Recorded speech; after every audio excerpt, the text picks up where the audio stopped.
Pleased to be joined with Ryan Smyth, the man of the hour tonight. We saw the number 28 jersey for you being retired. What a night, what a time here in Moose Jaw. Just describe what this evening has meant for you. What a night. Pretty humbling. I'll reflect back on this for sure and remember it forever. But it's truly a great tribute from the Moose Jaw Warriors to obviously put me up there with the other three. So I'm very honored. You have glowing words to say about Kelly Buckberger, Yep. who spent earlier before you got to Moose Jaw, and then playing with the Oilers. Was that connection because you guys were former Warriors? How much did that help to get to know him and what kind of role he played for you? Well, he embraced me when I got to Edmonton, and I think it was because of the Moose Jaw Warrior connection. And he took me under his wing. My first 3 months, I lived at his place. He just his work ethic on a daily basis, and it just showed what a true competitor, what a teammate he was, and it rubbed off. And I thank him a lot for that. What memories have you had back in Moose Jaw? How often have you been able to get back here to the friendly city during your playing days? And now that you're back, what memories have you had coming back here? My wife is from here. Her parents are still here, so we come back every once in a while. But saying that, there's great memories. It's a good city. Obviously, it's changed with this new rink here. The Crush Can was something special to be a part of.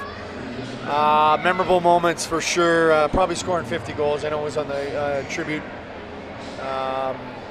Anytime you can accomplish a goal like that, it's pretty special. When I was looking up your stats today, 100 goals with the Banff Blazers and Bantams. So that's a pretty impressive stat. But you were drafted in the early days of the WHL Bantam Draft. The Warriors only had 4 picks in 1991, and you were one of those. Did you know much about the Western Hockey League when they selected you as second round that year? I did, actually. My brother had paved the way. He was here the year before I came, and a guy that I look up to. Obviously, a lot of brothers you look up to, and he's one of them. And it's very special that he showed me, and obviously the Warriors showed some faith in me, and the rest speaks for itself. Who are some of your favorite teammates and coaches that you had here in Moose Jaw that really helped you lead the way to your What a being tribute drafted that by was. him? That was pretty cool. Look at that. How was that? Pretty neat. Curtis Brown was one of them. We were same age coming in, and we sat on the bench together. We played together. We went through some ups and downs, and he found his way into the NHL. Played for quite some time with Buffalo and Chicago, and now I think he's in San Jose broadcasting now. But there's some great teammates that I've grasped over the years, and coming from here, this is a hockey city. This is where it all started for me, and a lot of other great players that have come and gone through here. You scored 19 as a 16-year-old, then right up to 50 the next year. What was it the following season that allowed you to have so much success so early? The embracing of the veterans. The guys came in and just sort of, the young guys came in, and the older veterans just embraced us and allowed us to be people, be real. And the coaching staff, big mentors, Mike Babcock. Obviously, that speaks for itself, his name. He was a big mentor for me. Al Tour, he was a hard nose. He demanded a lot, and we gave him the respect. And Lenny Nielsen was one of them. But these are great coaches, great mentors. Another coach I got to send some accolades to is a guy in Carenport, a AA midget, Lloyd Friesen. Huge inspiration for me, a guy that's been through a lot, but not only that, he's a genuine man.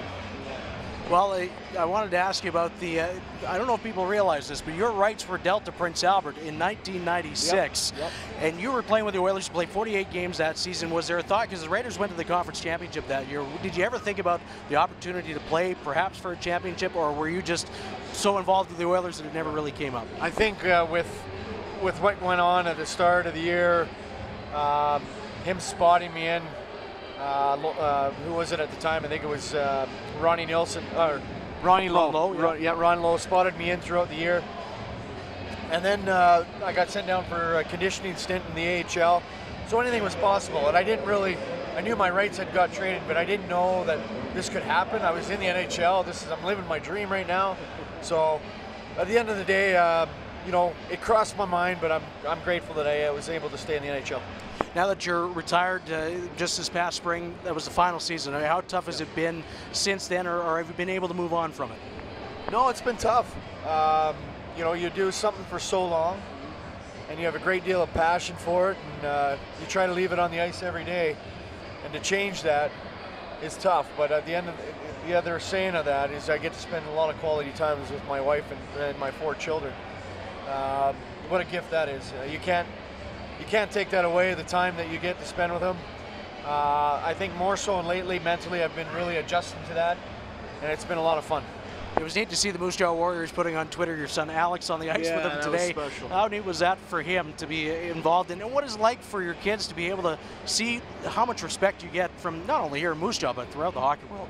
Well, I think people recognize me as a family guy, and it's nice to see that organizations reflect on that. And for them to have Alex out there and be a part of something of my career, that he'll one day look at it and say, this is what a cool thing that they did. And I owe a lot to the organization, Moose Jaw, for what they've done, not only to myself, but my whole family.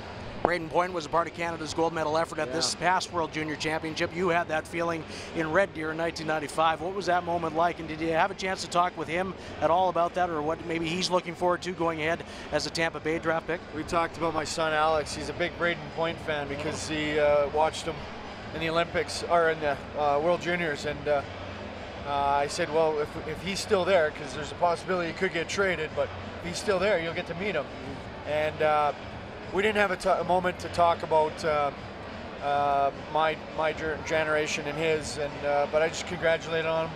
I thought him and Domi were the best 2 players at the start of the tournament, and you know, anytime you can get a gold medal, it's an honor. You mentioned the Crush Can. We're in this beautiful building here that was opened up in 2011. What was that like, though? When you guys won a playoff series, too, in 1994, I believe, or 1995, I think it was. You won the first round. What was that like, that atmosphere in the Crush Can? Crush Can, it speaks for itself. It's great fans there. They're over here now, but just the atmosphere. The fans hanging their hands over after you score, over the glass. I'll remember that forever. It just went from the players right down across the glass right to your goalie, and it was pretty special. But in I think it was 94, 95 that we went to played in the playoffs. I think it was against Brandon, and then we ended up playing in Winnipeg because they had some kind of rodeo going on. But being in the Crush Can, that atmosphere, it was live, energetic, exciting, and still to this day they support their team. Ryan, congrats on the night and a wonderful career. Thanks for doing this. Thanks for having me on.